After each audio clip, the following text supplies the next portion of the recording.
News जे हवाले से मीर माचुक साहब तव्हां साबिक़ सदर आहियो पेट्रोलियम हैदराबाद सिटी जा ऐं तव्हां अॼु जेको मौजूदा डिवीज़न हैदराबाद जो मालिया सेक्रेटरी आहियो। जी जी तव्हां सां इहो सवाल कंदुसि त अॼु जेको तव्हां मुज़ाहिरो कयो आहे सरदार शाह जे ख़िलाफ़ु हुन जेका उस्तादनि जे ख़िलाफ़ु लैंग्वेज इस्तेमालु कई आहे उन जे बारे में तव्हां छा पहिरीं सरदार शाह उस्तादनि वटि पढ़ियो हूंदो कंहिं न कंहिं उस्ताद वटि ज़रूरु पढ़ियो हूंदो जंहिंजे करे सरदार शाह खे सिंध जे उस्तादनि खां माफ़ी वठणु घुरिजे पहिरीं फुर्सत में जंहिंजे करे अॼु हर पूरी सिंध में तहलके लेवल ते पूरी सिंध में एहतजाज जारी आहिनि। उन जो मिसाल अॼु हैदराबाद सिटी में एहतजाज शुरू कयो आहे। अॼु पहिरियों ॾींहुं आहे। इंशाअल्लाह ताला ओसी ताईं एहतजाज असांजो जारी रहंदो जेसीं ताईं सरदार शाह खे हटायो नथो वञे। ॿी ॻाल्हि इहा सरदार शाह असांजे एजुकेशन मिनिस्टर हूंदे किताबनि में 3-4 साल थिया आहिनि 5 साल थिया आहिनि किताब असांखे स्कूलनि में ॿारनि खे नथा मिलनि।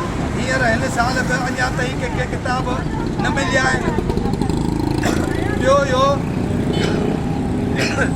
स्कूलनि में फर्नीचर कोन्हे को सभु रुगो करप्शन में पूरा आहिनि करप्शन करण में पूरा आहिनि। बाक़ी एजुकेशन सां हिननि जो को बि सरोकार न आहे। असां चवंदा आहिनि नाहिल वज़ीर खे पहिरीं फुर्सत में हटायो वञे। ॿियो इहो त असांखे सर्विस स्ट्रक्चर प्राइमरी सीनियर उस्ताद आहिनि उन्हनि खे सर्विस स्ट्रक्चर ॾिनो वञे छो जो हिननि जी कैबिनेट सिंध हुकूमत जी कैबिनेट खां मंज़ूर थियल आहे त बाबा तव्हांखे सर्विस स्ट्रक्चर ॾींदासीं। 2021 खां कैबिनेट मंज़ूर कयो आहे। अञा ताईं सर्विस स्ट्रक्चर सीनियर उस्तादनि खे कोन मिलियो आहे जंहिंजे लाइ असां चवंदा ही पंहिंजी करप्शन ऐं नाअहली लिकाइण लाइ ऐं असांखे सर्विस स्ट्रक्चर न ॾियण लाइ अहिड़ियूं हरकतूं उस्तादनि लाइ बुथा अल्फाज़ ऐं गलीज़ ज़बान इस्तेमालु पियो करे पहिरीं फुर्सत में माफ़ी वठी। वो अभी तक 3 साल हो गए हैं कैबिनेट ने मंजूर किया हुआ है सर्विस स्ट्रक्चर सीनियर स्टाफ के लिए कि भाई हम आपको 17 देंगे 18 देंगे। अभी तक सर्विस स्ट्रक्चर भी जो है हमें प्राइमरी टीचर को नहीं मिला है।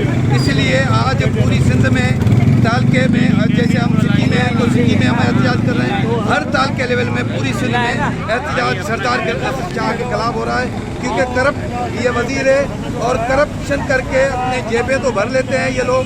और हमारे बच्चे जो है मासूम बच्चे गवर्नमेंट स्कूल में जो पढ़ते हैं वो बेचारे बेयारो मददगार हैं और उनको किताबें ही पूरी नहीं देते हैं फर्नीचर ही नहीं देते हैं वॉशरूम ही नहीं है स्कूल में 4 दीवार ही नहीं है। तो ये कहते हैं कि भाई सिंध सवार हो एजुकेशन बच्चों को दो और तालीम दो बच्चों को। लोगों के स्कूलों को किताब मिले हैं वो भी पूरे नहीं हैं। फर्ज करो एक क्लास में 50 बच्चे हैं उसमें भी उसने 20 लोगों को किताब दी है और बाकी बच्चे जो है ऐसे ही बैठे हैं कि पेरेंट्स हमारे पास आके स्कूलों में लड़ते हैं कि भाई किताब कहाँ है। हम कहते हैं कि भाई गवर्नमेंट ने ही हमें नहीं दी है उसमें भी कमीशन गवर्नमेंट खा रही है किताब पूरे नहीं दे रही है। फर्नीचर जो गवर्नमेंट सिंध ने इतने अरबों रुपए की बजट खाई है वो भाई